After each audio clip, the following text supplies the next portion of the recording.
baseball teams and summer collegiate basketball games for 10 years and has earned an overall record of 408 viz.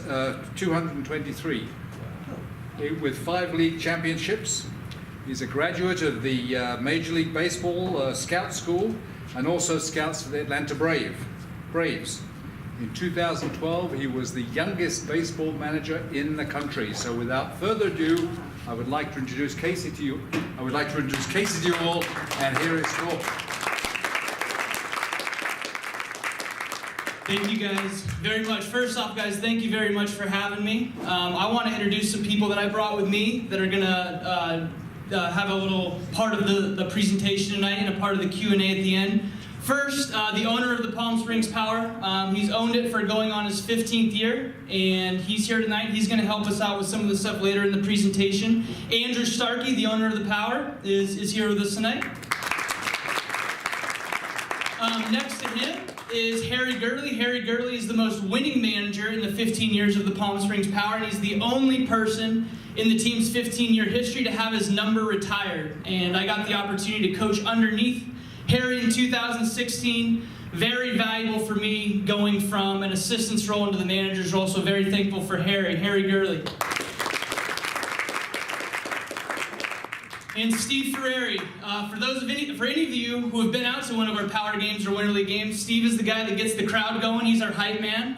He kind of does a little bit of everything. He got here early today and was responsible for making the room look nice and everything. And anytime any of us need anything, Steve is always there. So very thankful to have Steve Ferrari here. And then Denny Henderson, the guy with the World Series ring.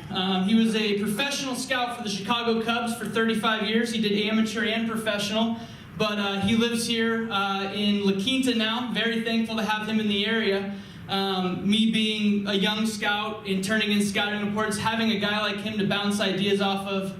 He throws a great Super Bowl party every year. If you haven't seen his World Series ring, make sure you get a picture with it at the end of this thing. Denny Henderson. All right, so what we're going to do tonight, I do have a PowerPoint presentation. I'm going to start off by talking a little bit about myself, my background, how I got to this point, the good, the bad, everything else. And then we're going to go into the Palm Springs Power and also other things that we do with the Palm Springs Power. The Palm Springs Power aren't just a team. We actually are a full functioning baseball operation that includes the California Winter League, a pro showcase league, and the Palm Springs Collegiate League, which is a collegiate developmental league. So as the presentation goes along, we'll kind of cover all the different things that we do with the organization.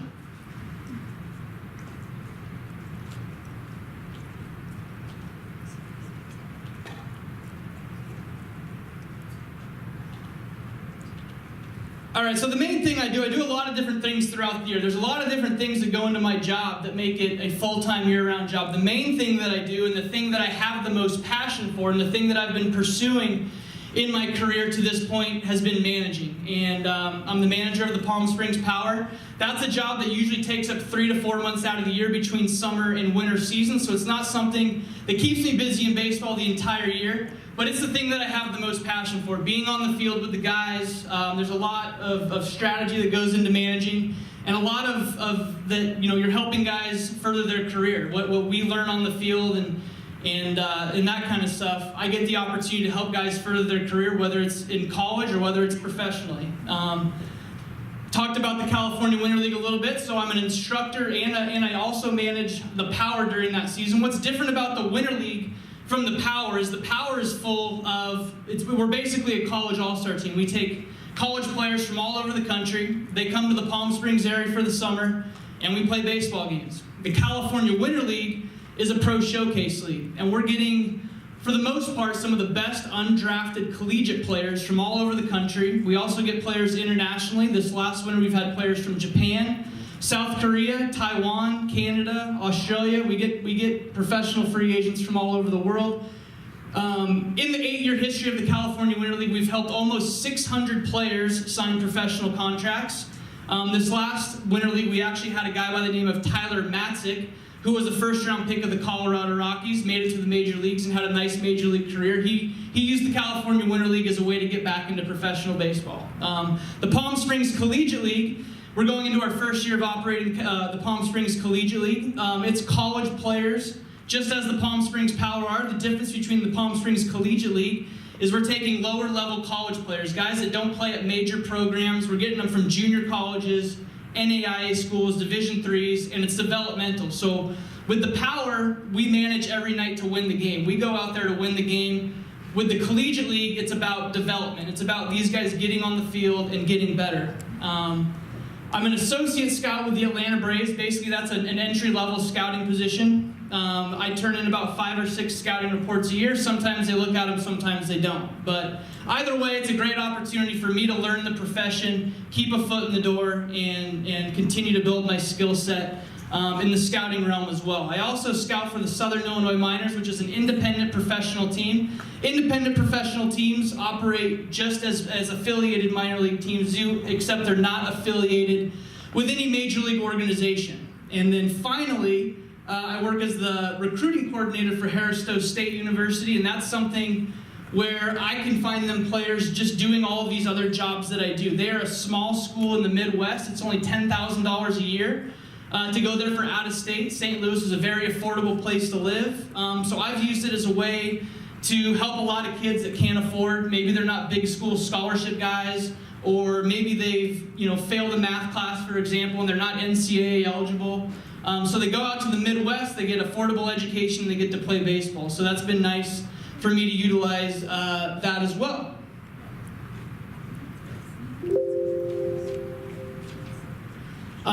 Just a little bit more about my resume. I'll buzz through this. These are all the different things that I have done. I've managed 6 different teams in 6 different locations: Las Cruces, New Mexico; Las Vegas, New Mexico; Sonoma, California; Springfield, Illinois; now here in Palm Springs. College coaching. I started off at Chico State University. That's also where I played. New Mexico Highlands University, and of course Harris-Stowe State University.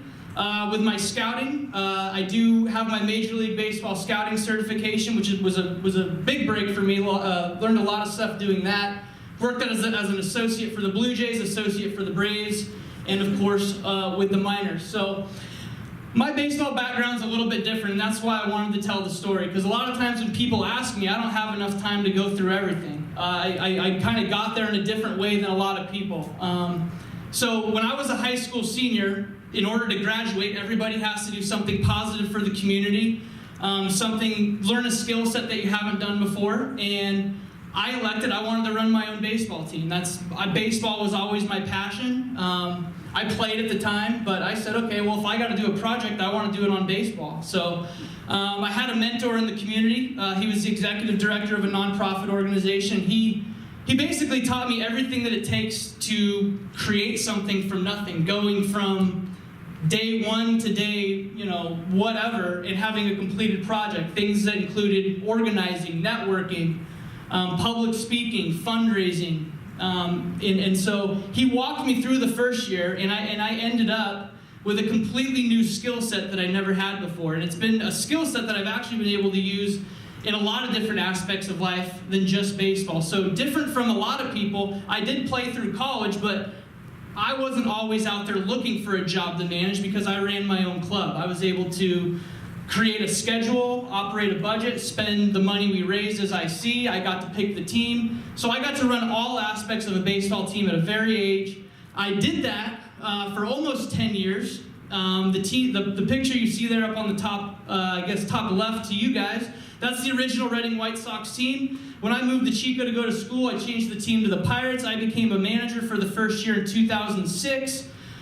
We quickly, a lot of guys wanted to play for me. I was a very laid-back manager.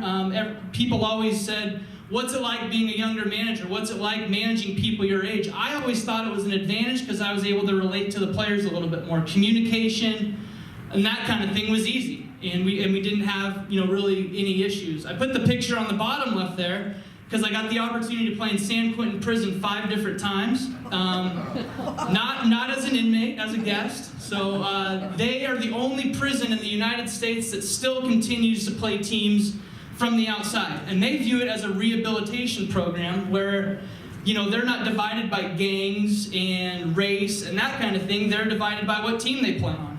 So very intimidating experience the first time you walk into prison.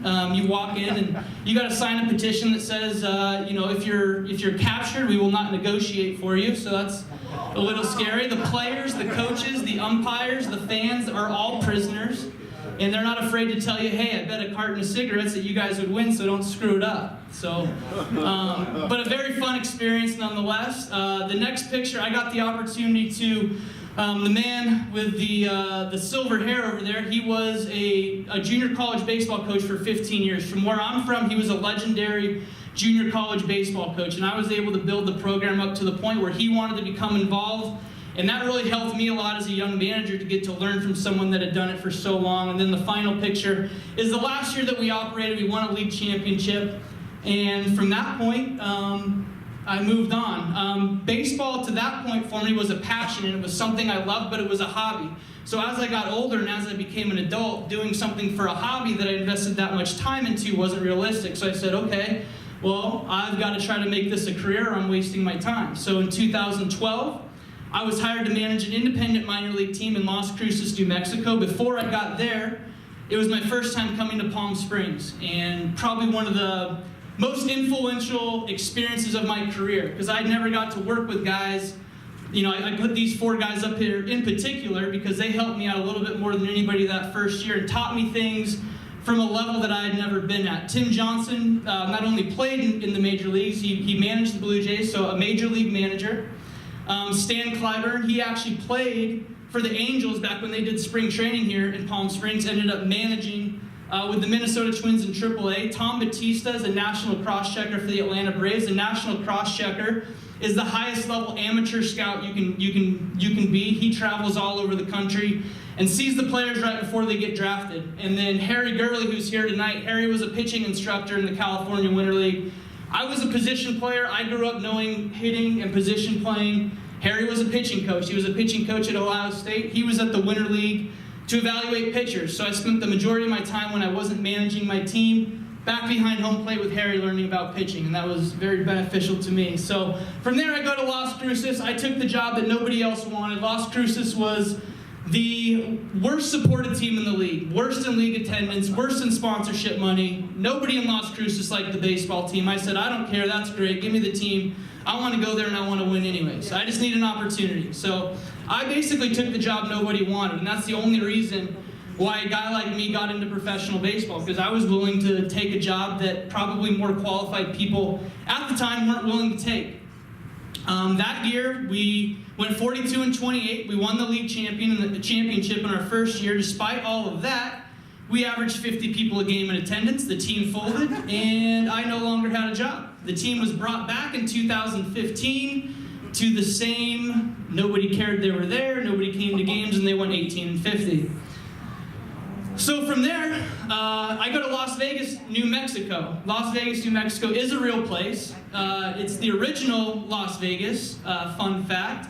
It is most known for being the worst of the Old West. So you're talking about Old West history, you're talking about Doc Holliday, Wyatt Earp, all that kind of stuff. Las Vegas, if you go home tonight and you want to do a little bit of research on it, it was considered the worst. Doc Holliday actually killed his first man in Las Vegas, New Mexico. After that, he went to Dodge City to meet up with Wyatt Earp, found out that Wyatt Earp had already been in Tombstone, and that's when Doc Holliday met up with Wyatt Earp in Tombstone. But he owned a dentistry. Above the dentistry was a saloon where he also ran a gambling ring in the back of that. If you're in Las Vegas today, that building still stands and you can tour it. So a lot of cool history. Teddy Roosevelt recruited his Rough Riders there for the Spanish-American War, and that's where the official Rough Rider Museum still is today. A lot of Old West movies are filmed there because it still looks like the Old West. It looks like it hasn't changed much. So like Red Dawn, the original Red Dawn with Patrick Swayze, No Country for Old Men, Easy Rider, Wild Hogs, and the TV show Longmire. The last 2 bullet points I put up as we go into my next slide. The population is a little over 13,000, but there's a Division II university there, very strong in athletics. So a lot of that population is only temporary. The median family income is $24,790, and the median home value is $119,000. So it's a pretty poor place. to say the least. But I'm happy to go there. I'm happy. The owner tells me it's the best new baseball market he's ever been in. And I go, oh, great, that's awesome. You know, the Las Cruces didn't give us anything. He goes, well, yeah, you guys are going to have sponsorship money. You guys are going to have housing. Everything's going to be awesome. Well, the first day I get there, we go to check out the baseball field. Las Cruces, New Mexico had been in a very bad drought for about 10 years. The baseball field never had grass on it. 6 months prior to me getting there, they got a reclaimed water tank, which they put at the baseball field, so they're now able to grow grass. The city workers had never grown grass before because they never had water to grow grass. The way they grew grass is they aerated the top of the dirt and put grass seed where they had dug holes. So the grass actually grew up in clumps of grass rather than one solid playing surface. And I go to the owner and I said, have you ever even seen this baseball field? He goes, no, it's a college baseball field. Why do I need to go look at it? Well, the college had never played on it before. They were set to play on it the following year, and he approved it based on the fact that a college was going to be playing there. And I said, this field isn't playable. We can't play here. It's not safe. Guys are going to get hit in the face. Guys are going to get hurt. He said, okay, well, you guys are going to become a road team for the first month of the season. So for the first month of the season, instead of being able to play some games at home and some on the road, we go on the road for 1 month. And we're living in small towns in New Mexico, small hotels. It was rough, but with the idea that we're going to come back home and we're going to have a nice field and everything's going to be great, we toughed it out. The white bus you see right here, this bus was a former ski, it was at a ski resort and they used it as a shuttle. Hadn't been used for 7 years, but they got a mechanic to fix it up so we would have transportation to our away games. It only got up to 50 miles an hour and got speed wobble when you got up to 50 miles an hour as well. No air conditioning, so imagine a bus full of guys in the middle of the desert in New Mexico with no air conditioning. This next picture was my 1972 Chevy van that I bought for $800 because that's what I had when I arrived to town. Ended up blowing up the engine before the end of the summer, but it was fun while it lasted. I remember when I bought it, I go, this better be funny someday because this is not, it's hard to get a date in that van, I'll say that. So, I said, this better be funny someday, and it's funny now because we're talking about it. So we come back from our 30-day road trip and we expect everything to be great. Well, there was people in the community that were supposed to be finding our players' host families. We had families in the community that opened up their homes, extra rooms, guest house to let our players live. Well, we get back and we have 15 guys that are not housed. So we have 15 homeless players. We get back from a 30-day road trip after not having a baseball field, and 15 guys are homeless. So they were living in the short bus, they were living in my van. Some of them even lived in the dugout at the baseball field. That went on for about a week. Eventually we rounded up enough money to rent a studio that was above an antique shop. Now, putting 15 guys in a studio above an antique shop was not easy. We got cubicle walls, divided up enough rooms for everybody to sleep in. And the way that we got beds was they got to go to an abandoned hotel called the Inn of Las Vegas, which was probably a really nice place back in its time. Had an indoor pool, had a ballroom, had a couple bars, it was a truck stop. You know, it probably used to be a really happening place, but it was closed down for 10 years. And we said, all right, guys, if you want beds, the owner's going to open up the Inn of Las Vegas. You can go in and grab a bed, you can clean it if you want, and that's how you're going to sleep. So that's how guys slept. So it was, to say the least, it was a very rough start to the summer. Things actually got worse, believe it or not. Yeah. So we let a staff member take our short bus to go get pizza one night. Hey, take the keys. Here's some money. Go grab the team some pizza. Well, she backs the bus into a car in the parking lot, rips off the car's bumper, comes to me in the middle of the game and goes, Casey, I don't know what to do. I ripped the bumper off a car. I said, well, I'm managing the game. What do you want me to do? Like, you screwed up. Like, what do you want me to do? Turns out the owner didn't have insurance on the bus, so when she ripped the bumper off of the car, it was not insured. So the way the owner chose to pay for it was he was going to take our players' salaries for the remainder of the season, even though the number to pay for the bumper did not equate the number the guys were supposed to be getting paid. So I don't know how he did that, but he decided, okay, well, we're going to take the money that we were going to use to pay your players, we're going to pay for the bumper, and we're also going to take your short bus away and we're going to give it to somebody else. I don't know why that was the case, but I guess it was to punish us even more. because she ripped the bumper off. So now we're here with a team where we've gone through an entire, we're about halfway through the season, and we haven't had a field, we haven't had housing, and now we're losing our paychecks, now we're losing our transportation. We literally relied on host families to allow us to drive their personal vehicles to road games. The first weekend that they let us do that, one of the guys got rear-ended in one of the host family's trucks, and then that was the end of that. So, to make matters worse, I put this picture in here because this is at Sushi. He spoke very little English. He probably had the best summer of anybody because he had no idea what was going on. Good for him. So despite all of that, we were literally a baseball team with nothing.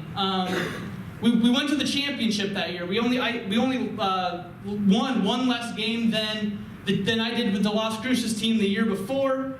Throughout that season, I had a pitcher. The pitcher was actually a really good rider. I had no idea. He was one of the most quiet kids on the team. After the season, he wrote an article that was published in New Mexico Magazine about the night that I had to tell all the players that, hey guys, you're not going to get paychecks. You're not going to have transportation. I know most of you are already homeless. And, basically we're having a terrible time here. It was the worst summer of my life, I'll tell you that. But this is what he wrote. After the game, we knelt down in the outfield grass while Skip laid it all out for us. He confirmed the rumors. We were out of money, no pay, and no more transportation to and from road games. No one was going to help us with living. The remainder of our season's budget had been exhausted for unforeseen circumstances, and over a month remained. The owner of the team, who also owned the league, wanted to fold the team altogether. Let's be clear, despite what you may have seen in the movies, professional baseball coaches aren't paid motivators. They are game managers, tacticians, and organizers. But that night, our manager, Casey Dill, made an emotional plea. Choking up, he asked us to stay. His appeals didn't fall on the deaf ears of turned-out professional athletes. They were heard by romantics, grown men who saw the beauty in a dream they couldn't escape. The money wasn't much for us. It meant groceries during the week and gas on an off-day road trip. But it represented a feeling of worth. We were paid to play baseball. When that was taken away from us, a little bit of our ego had to leave too. I thought our ego drove us all to New Mexico, that kept us because we thought we had more than the coaches and scouts had seen in us. I thought we were seeing vengeance against demons of our baseball past. I was wrong. It was interesting seeing his perspective. For me, it was, hey guys, we're already here. We've already, the worst has already happened to us. What else can happen to us? We can stay or we can go. I'm going to stay.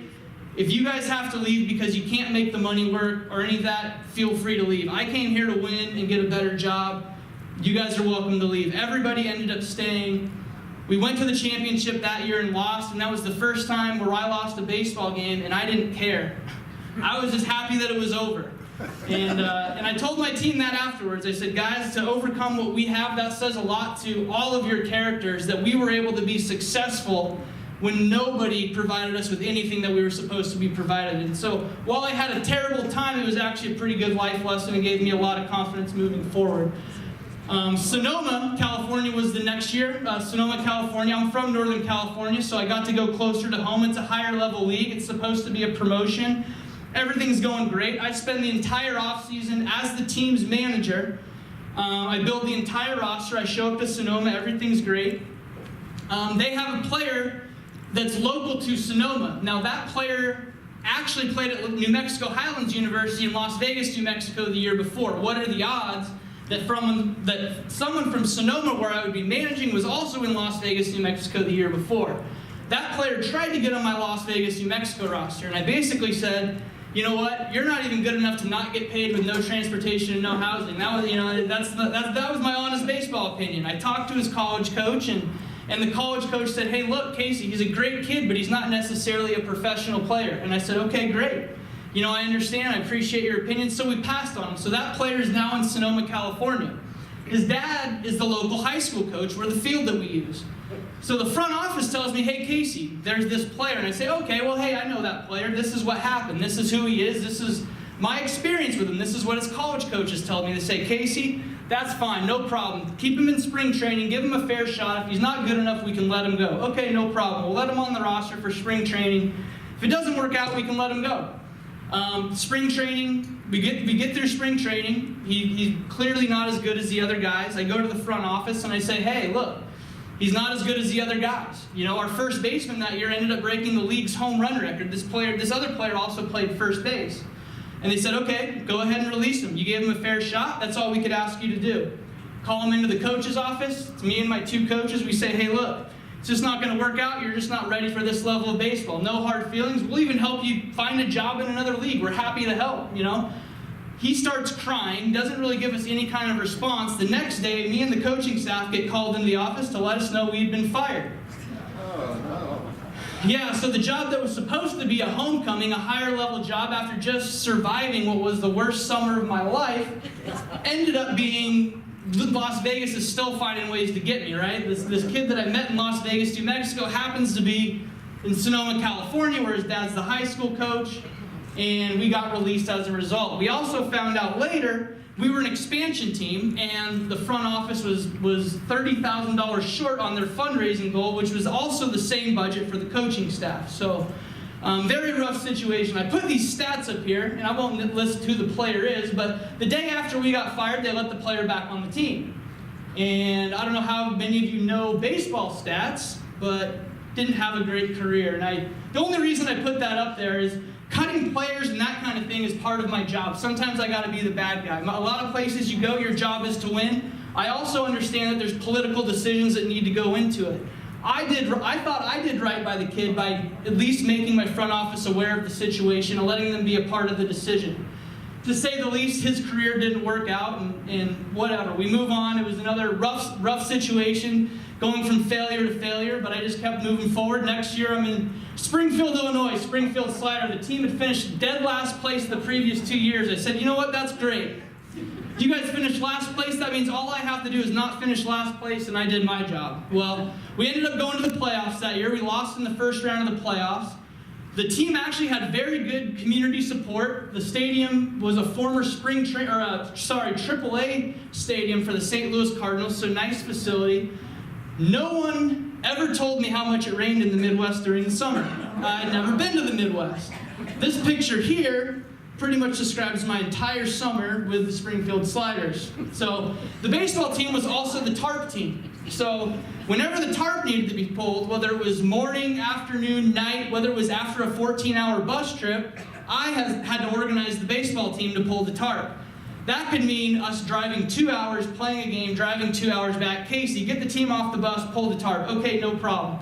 The problem with that is we get out of there at 4 o'clock in the morning and they call us back at 7 o'clock. Casey, you got to get the guys here. We got to get the tarp off the field so we can get the sun on the field so the city can have enough time to get the field ready. So I probably pulled the tarp over 300 times that summer. I don't know, rough estimate. Being a California guy, I'd never pulled a tarp in my life. I felt like I'd been fooled. And but overall, you know, again, I could see why the team wasn't successful in the past. It's hard to be successful when you've got to be on tarp duty 24/7 and you're not sleeping properly and all these other things. So I said, hey, thanks guys. I had a great time in Springfield, Illinois. We'll see you later. After that, I spent the remainder of that year in college baseball, going back to Harris Stowe. It's a small NAIA school downtown St. Louis. I'm the recruiting coordinator for them, and again, I like recruiting for schools like this because you can be creative. Let's find the guys who aren't NCAA eligible. Let's find the guys that have been out of college baseball for a couple years. And there's actually a player named Jordan Drabulbis, and great pitcher, like Division I talent. He could have probably played anywhere. Terrible at math, so he fails a math class, which makes him not NCAA eligible. I was able to help him get a playing opportunity at Harris Stowe where he got a full ride scholarship, got to play college baseball, went to school for free. And so this has been really good to help the guys that maybe hit some road bumps. Just because he couldn't pass math doesn't mean he wasn't capable of playing college baseball. So that's how I've been able to use Harris Stowe State University. After that, I got to go to Major League Baseball Scout School. Tom Batista, who was an area scout in the California Winter League in 2012, I developed a relationship and worked with him over the years, and I kept bugging him about him sending me to scout school. So the Braves sent me to scout school in 2015. They didn't have a job in the Midwest, but the Blue Jays did, so the Blue Jays hired me first. They said, Casey, anyone can find the guys that are in the first 20 rounds. Everybody knows who the guys that go in the first 20 rounds are. we want you to help us find the guys that go after the 20th round. There's a lot of guys with equal talent level that go after the 20th round. If you could help us find those guys, that would be great. The first 2 scouting reports I did, David Jacob was drafted in the 32nd round by the Toronto Blue Jays, and Connor Law ended up getting signed